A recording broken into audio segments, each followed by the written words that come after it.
प्रश्न 1. दाब वाढला की कधी ती आवाज करते?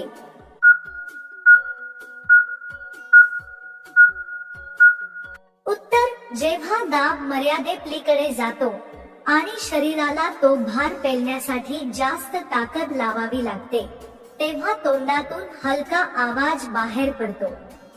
दाब, ताण आणि तापमान या सगळ्यांच्या मिश्रणामुळे तो गोड आवाज येतो.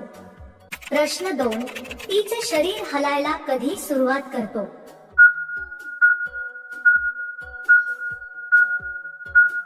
उत्तर: जेव्हा आतून उष्णतेची लहर उठते, श्वास वेगाने चालतो आणि तिच्या शरीरावर वेगाने घर्षण होतं, तेव्हा ती नकळत हलायला लागते. हे पूर्णपणे शरीराच्या नैसर्गिक प्रतिक्रिया असतात. जितकी तीव्रता जास्त, तितकी हालचाल अधिक.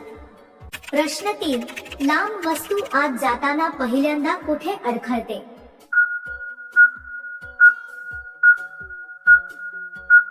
उत्तर: सुरुवातीला जागा घट्ट असते आणि लांब वस्तूचा टोक आत जाताना भिंतींना स्पर्श होतो. त्या स्पर्शाने आत थोडी अडचण होते, पण एकदा भिंतींनी त्याचा आकार स्वीकारला की वस्तू सहज सरकते.